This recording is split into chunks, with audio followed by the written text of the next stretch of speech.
소크라테스가 살았던 그 시절의 아테네는 어떤 모습이었습니까? 그 소크라테스가 주로 활동했던 그 아테네가 우리 특히 한국 사회와 구조적으로 유사하다. 그런 생각이 들어요.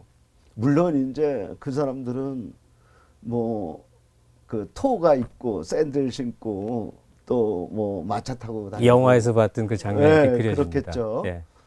근데 우리는 뭐 소나타도 타고 또 뭐 하여튼 양복도 입고 넥타이도 메고 이런 걸 보면은 너무 차이가 나지만 그러나 그 갑자기 이 전통적인 그 농업사회나 유목사회로부터 상업사회로 급전한 됨으로써 그 이 전통적인 가치관이 무너지고 새로운 가치관은 정립되지 않은 그 과도기를 살았다는 점에서 매우 구조적으로 유사하다. 그래서 사람들이 진짜 옳은 일을 하려고 그래도 어떤 게 옳은 일인지 예. 모르는 예. 그런 문제점들까지 우리한테 비슷하다. 지금 우리 상황이 네. 뭐 유사한 거죠. 네, 예. 그래서 그게 맞으면 그 새로운 가치관이 정립 안 됐을 때 일어나는 현상이거든요. 그래서 그런데 살다 보니까 소크라테스 자신이 또 새로운 가치관을 형성하는데 주역을 했던 사람이거든요. 그래서 실정법에 맞게 살기가 어려워요. 그런 거인이. 예. 예. 그래서 그 시대적 배경이 너무 비슷하기 때문에 한 사람의 철학자라기보다 이 시대의 현인이기도 하다는 그 사람 메시지가 그대로 옮겨놔도 우리한테 그 피부에 와닿는 그런 점이 매우 비슷하다. 그리고 한 가지 그 당시에 그 대표적인 지식인 그룹을 우리는 지금 소피스트다 혹은 궤변론자다 의역해서 그렇게 얘기하는데 예. 그 이 사람들이 또 우리 주변에 지식인들하고 굉장히 유형적으로 비슷하다. 오늘날의 소피스트들. 네, 예. 네. 그래서 특히 뭐 실용주의니 포스트 모더니즘이 이런 거 하는 사람들이 사실은 그때 용어를 쓰면 그게 소피스트거든요. 예. 진리라는 거는 없다. 음. 없고 그 코에 걸면 코걸이, 귀에 걸면 귀걸이.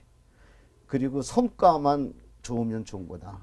이게 소피스트의 전형적인 메시지거든요. 예. 활용되어서 결과물만 그럼요. 나오면 그것이 진이고 선이다는 태도 그렇죠. 말이죠. 예. 근데 이제 그러니까 소크라테스하고 소피스트하고 같은 상황에서 살았으면서 그 소크라테스는 우리가 진리를 모르니까 더욱 겸손해지고 더욱 진지해져야 된다고 진리에 더 다가가기 위해서 그런 태도를 소크라테스는 취했는데 소피스트들은 진리를 모르니까 결국 없는 거다. 막 가는 거다. 이런 식의 태도를 취하니까 그게 아주 극적으로 대비되는 장면이죠. 그러니까 진실과 진리가 존재한다고 믿고 그것을 추구하는 태도가 있고 그 반대편에는 이 세상에서 쓸모 있는 것만 만들면 되는 것이다. 그렇죠. 어떤 경우에도 뭐 선생님이 발견하신 업무 선생님이 발견하신 여러 철학자 중에 이 소크라테스 아까 말씀 속에 이 오늘 우리 현실하고 참 닿는 부분이 소크라테스의 삶의 시대에 있다 이런 말씀 하시지 않았었습니까? 좀 그걸 좀 더 구체적으로 들어가면 우리가 지금 소크라테스를 만나야 하는 이유는 뭘까요?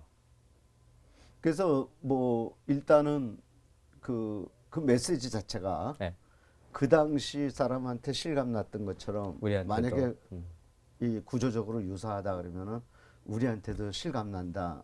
이제 그런 근거에서 나오는 건데 근데 그 진짜 중요한 메시지는 그런 것 같아요. 지금 우리 주변의 지식인들이 전부 그 정답을 갖고 있는 것 같은 네, 자세, 태도를 취하고 있다는 거죠. 그래서 그러니까 자기 정당화에 급급하고 근거 없는 얘기를 하게 되고 근데 좀 깊이 생각해가지고 고민하는 자세가 필요하지 않을까. 그리고 저는 그런 생각이 있어요. 그 진리는 뭐 이거다 그런 거는 뭐 그 조금 무모한 얘기고 우리가 설득과 대화를 통해서 만약에 있다면 그 우리들 사이에 어디쯤에 있지 않을까 그런 생각이 있거든요. 예. 근데 그런 자세가 소크라테스 적이다. 저는 그렇게 보는 거죠. 예, 굉장히 많이 이제 논란도 되고 말이에요. 네. 소크라테스 하면 먼저 떠오르는 게 우리 학교 시절에 네. 국민윤리 시간에 책에서 나오고 배우는 건데 악법도 법이다. 아, 소크라테스가 그리고 독배를 마셨다. 이렇게 네. 배웠는데 그 후에 논란을 보니까 뭐 나중에 일본 철학자가 나름대로 자기가 자기식으로 해석한 거지 소크라테스는 그런 말 한 적이 없다.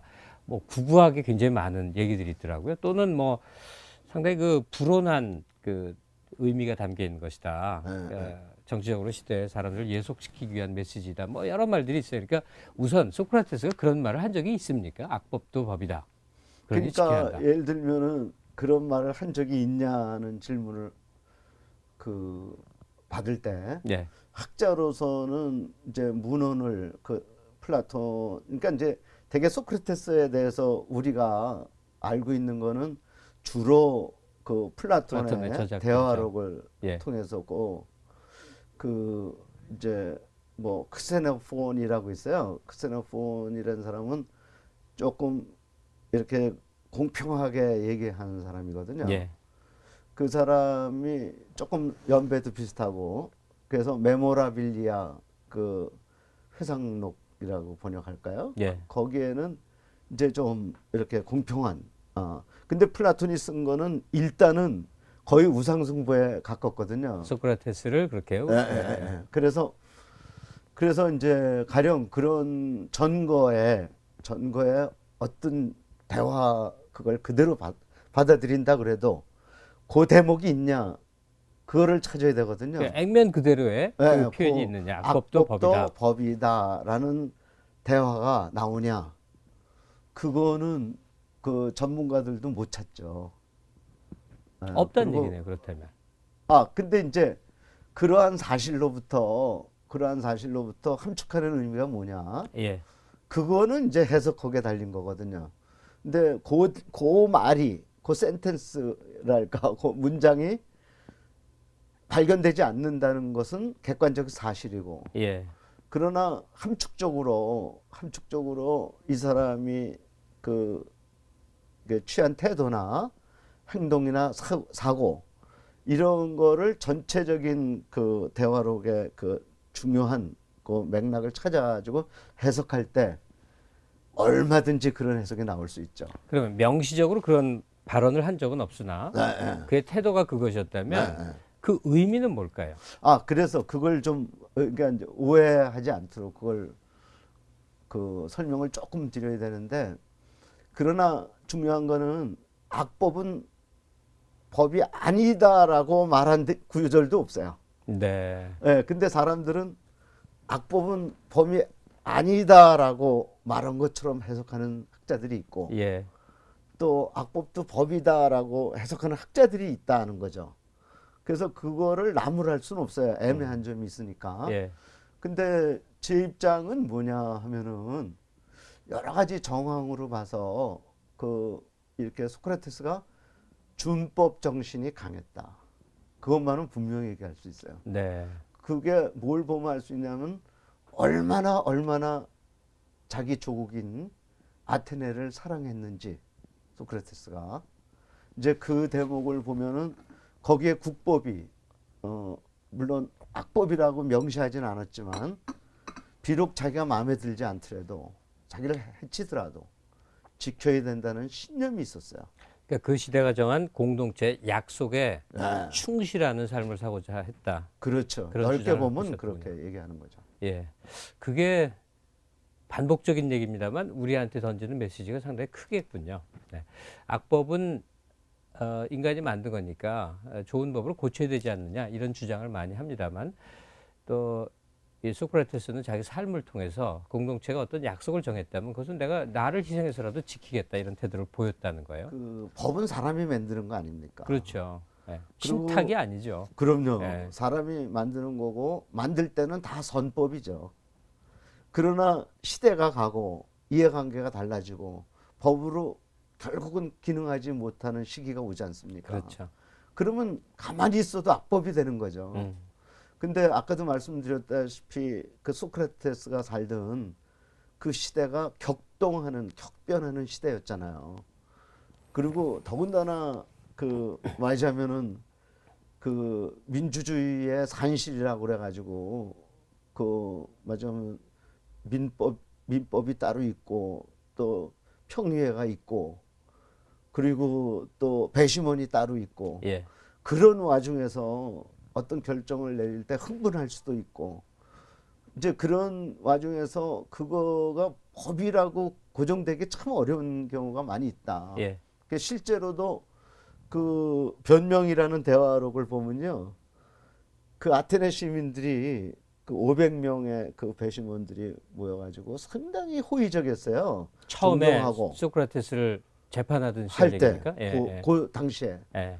근데 소크라테스가 그 자기가 어떤 판결을 받게 되는지 상관없이 상당히 준엄한 꾸짖음 같은 걸 보였거든요. 배심원들 향해서요. 예, 그 어. 적어도 아테네 시민이 이럴 수 있냐. 그 정말 돈지갑만 신경 쓰고 명예나 권력 이런 거에만 급급한 이게 어디 아테네 시민이냐 다른 시민이면 몰라도 그게 그러니까 배심원을 향한 플라톤의 소크라테스의 항변이 그거군요. 돈이라든지 부뭐 이런 거에만. 근데 그게 벌써 2000 몇백 년 전인데요. 지금 하는 얘기랑 똑같은 얘기를 그 하고 점이 있었군요. 너무 가슴을 친다는 거죠. 예. 그랬을 때 그 자존심 강한 아테네 시민들이 그야말로 휴식 시간 동안 분위기가 확 바뀌어 버려요. 그래서 그 후반기에 유죄 판결 쪽으로 이제 기우는 거죠. 독배를 마시는 네, 일이 그래 생겼고.